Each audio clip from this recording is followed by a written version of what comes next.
Alors aujourd'hui, c'est l'ouverture de la pêche de la truite. J'ai enfilé ma casquette truite addict pour fêter ça. J'ai monté une canotoc. Je vais rejoindre mon ami Franz et on va pêcher deux techniques différentes. Alors on se pose toujours la même question. Tiens, à l'ouverture, vaut mieux pêcher au leurre, aux appâts naturels ou à la mouche? Personne n'a la réponse. Ben nous aujourd'hui on va faire un petit test. Mais avant ça, j'ai des colis à les livrer. J'avais gardé mes boîtes de The Fisher Box et pour petite info, si vous êtes belge, vous pouvez aussi commander chez The Fisher Box parce que c'est livré aussi en Belgique. Salut Franz. Ça roule? Ouais, ça roule, c'est pour te prévenir que je pars de la maison seulement maintenant, donc je vais être un petit peu en retard, ça va? Les approches à la pêche à la truite, c'est ultra important. C'est un poisson qui est très méfiant, surtout quand les eaux sont claires ou que les eaux sont très basses. Donc Franz, en mode camouflage évidemment, nous a trouvé une truite active en plein courant. Là, elle vient de refuser 3 fois un coloris flashy. Ouais. Du coup je vais passer un coloris plus naturel, brun, ou que brun ça va être pas mal. Ouais, t'es plutôt leur soupe toi. J'aime bien, j'aime bien. Hop là, Raté? raté. Elle tape, elle tape pas franchement. Elle vient dire, ouais. Je peux passer mon verre de terre? Oui, je fais encore un lancer. Vas-y, un dernier, après je passe mon verre de terre. Parce que si elle tape dans mon verre de terre, c'est une fois. Hein. Et ce sera bon. Pour une fois que je donne un poisson à l'âne, c'est très rare. D'habitude c'est dans l'autre sens. Tu m'as pas encore donné le poisson, tu m'as donné un spot prometteur. Oh, spot prometteur, le poisson il est juste là. Tu mets ton verre de terre, tu l'as. Ouais, mais tu l'as déjà quasi piqué 4 fois. Voilà, je l'ai. Ouais. Voilà, j'ai ma première truite. Vous avez vu l'avantage de la pêche au... L'avantage de la pêche au tox, c'est ça. Merde, j'ai fait un nœud. Par contre, c'est de pouvoir les piquer des poissons un peu plus loin. Grâce à qui? Je sais piquer plus, sur le bord. Bah ouais, bah en fait tu m'as donné un poisson quand même, Franz. Une fario, elles sont rares ici les farios. Première fario de l'année. Yeah. Bon alors Franz, tu as monté un petit leurre souple avec une queue en virgule. Ouais, parce qu'on a repéré une arc de couleur rose. Ouais, rose. Nous avons repéré là une fosse où il y a un poisson actif. Regardez ce garçon comment il approche son spot. Ce garçon est passé en ramping pour aller attraper cette truite, mais il a oublié l'essentiel. Son épuisette. Elle a suivi, elle a suivi. Tu l'as, tu l'as.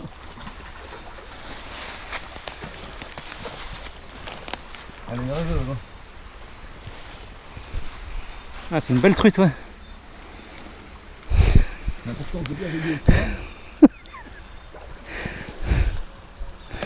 Tout est dans l'approche. Est-ce que tu veux que j'aille chercher l'épuisette? Je t'avais dit que tu l'avais où? Ah, merci. C'est une arc. Ouais. Bel arc.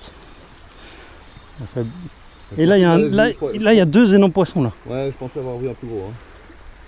Ah, c'est des zides. Il y a deux énormes zides là. C'est cool. Ils sont pour moi les zides. Avec mon petit verre de terre. Approche-le, il y a une crotte de chien, je crois que j'ai marché dedans. Alors Franz rejette un peu en amont. Est-ce qu'il va faire un deuxième poisson? Il n'y a pas de suivi.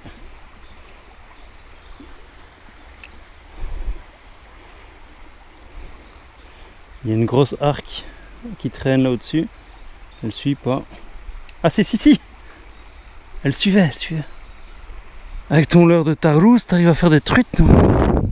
Franz, ça sent le caca de chat. Moi j'ai dû ramper dedans. Hein. Donc le problème du ramping évidemment, surtout dans les zones publiques. Je sais pas. Ouais, c'est actif, tous les poissons sont ici. On a trouvé le nid. T'as bien fait de ramper, il y a plusieurs poissons à faire. L'approche de l'Andri est-elle aussi discrète que celle de Franz? Juste que moi, j'évite le caca de chat. Voilà. Moi, je tends ma canne à pêche.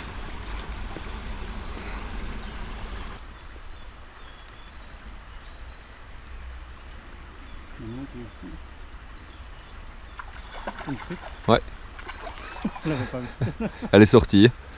Donc il y avait 2 truites arc-en-ciel dans ce spot.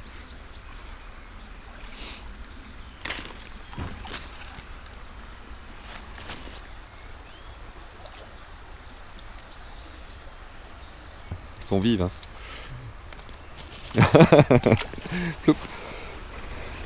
Ça glisse, ça glisse, ça glisse ces poissons. Bon ben mon ver de terre c'est sa deuxième truite. Hein. Oui, il y en a un là. Ouais. Il a bougé. Il a bougé, il l'a pris. Ouais. Waouh. Gros hid. Gros hid au ver de terre. Celui-là je vais devoir le travailler un peu avant de pouvoir le ramener. Parce que...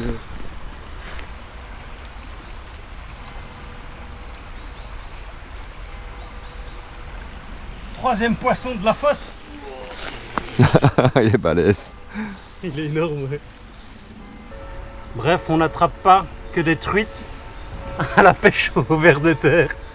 On attrape aussi des poissons blancs comme celui-ci. C'est le 3e poisson qu'on prend au même endroit. 1 au leurre et 2 au ver de terre. On est dans une bonne zone là. Et il y a encore des poissons, je vous assure. 3e poisson, bouilli de ver de terre. Est-ce que la purée de ver de terre fonctionne? Je ne sais pas. Mais je vais essayer avec ça.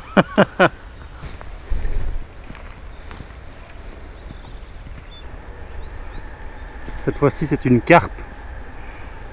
Je vais aller remettre ça dans l'eau. J'ai fait 5 minutes de pêche en lac. Voilà le résultat. Je suis dans l'âme d'un carpiste, je crois.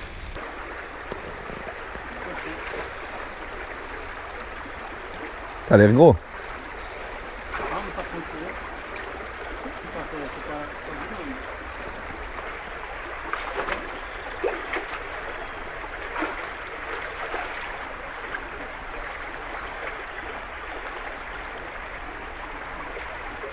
Hoppa. Avec moi derrière ou...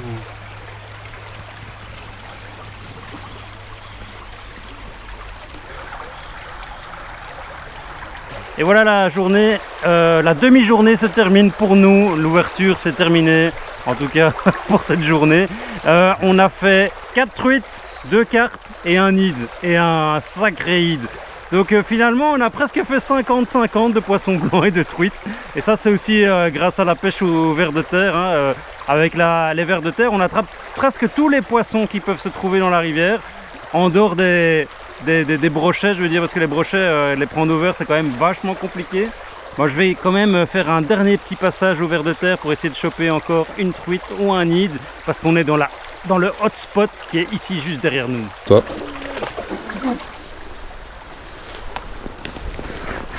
Ça c'est un beau poisson, c'est le plus gros poisson qu'on a pris aujourd'hui.